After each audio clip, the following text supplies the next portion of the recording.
You're not bad at sales.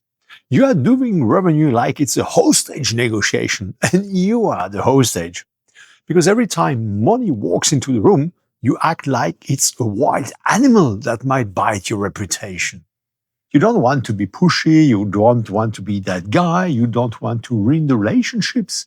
So you do what a lot of smart people do when they are scared. You get polite, you get vague, you get premium, and you quietly bleed cash while telling yourself it's strategy. Let me be brutally clear. If you are trying to protect your reputation by avoiding direct conversations about money, you are not protecting anything. You are slowly burning the exact reputation you think you are saving. You are just doing it with good manners and polite bankruptcy. Well, it's still bankruptcy. I see it constantly. Real experts, real value, real results. And the moment it's time to talk about price, they turn into a Victorian butler holding a silver tray. Ah, yes, the investment is whatever you feel comfortable with, sir. Stop. That's not ethics. That's fear wearing a tuxedo. And here's the scam your brain is running on you. You've been told aggressive equals unethical. So you've been trying to be nice. You've been trying to be respectful. You've been trying to be not pushy. But what you are actually doing is letting people stay stuck because you are scared of being disliked. That's not protecting relationships. That's abandoning leadership. Now, the real circus is this idea that you must choose between more revenue and good relationships. Like money is the villain in Disney movie and your reputation is the princess locked in a tower. Meanwhile, your business is outside the tower screaming, "Hello, I have payroll." And you are diffusing every sales conversation like it's a bomb. One wrong word and boom, your reputation explodes. Your relationships die, and your mother calls to ask why you become one of those salespeople. Relax. The bomb isn't your clarity. The bomb is your vagueness.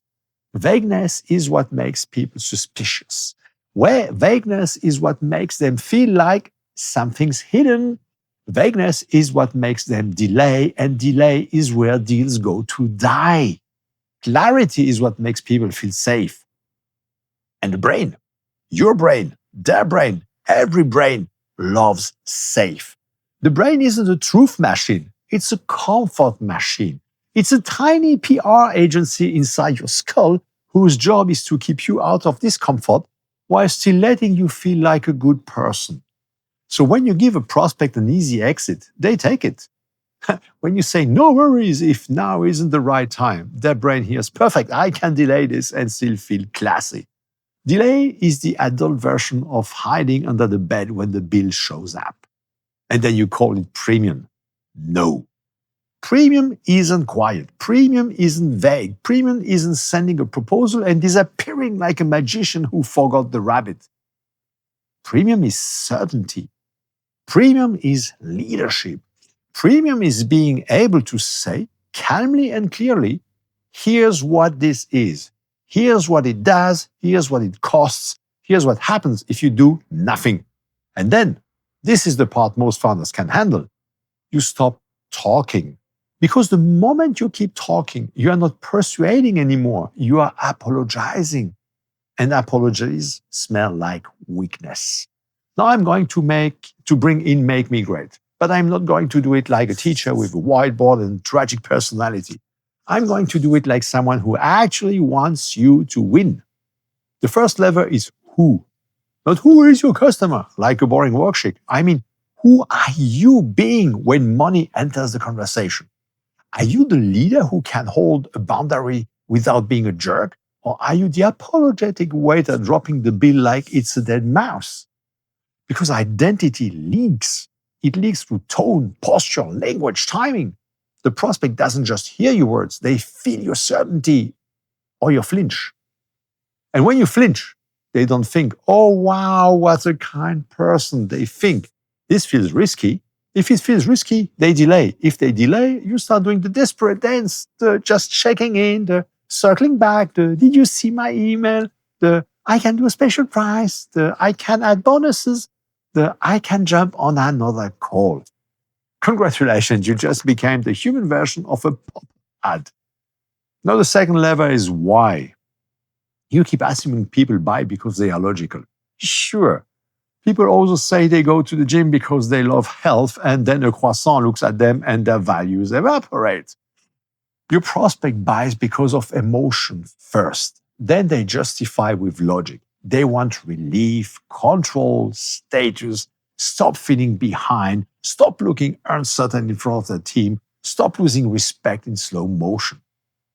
If you only talk features and ROI, you are trying to persuade a human using robot language. It's like trying to hug someone with a spreadsheet. And then there's Stripe. Because you are trying to be liked by everyone. And that is the fastest way to become forgettable. Trying to be liked by everyone is like trying to be the favorite song of every person on earth.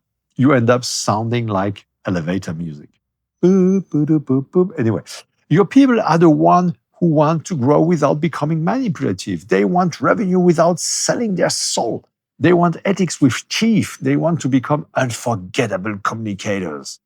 When you speak to that tribe, you don't need to chase. You don't need to beg. You don't need to discount like you are running a garage sale for your confidence. You need to lead with clarity.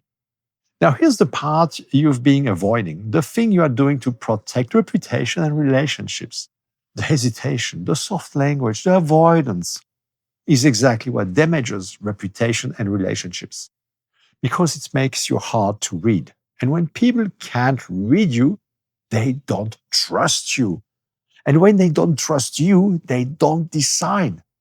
And when they don't decide, you start doing weird stuff.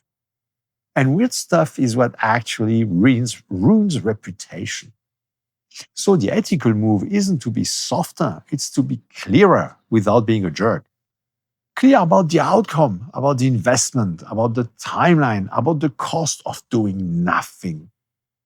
Because inaction isn't neutral. Inaction is a decision.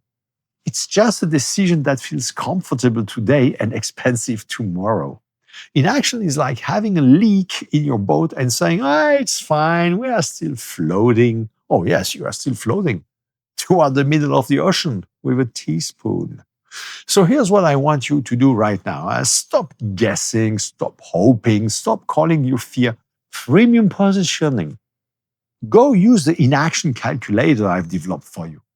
I want you to see in cold numbers how much money you are losing by staying vague, polite, and reasonable. Let the math do the persuading. Then decide who you are going to be. Be great.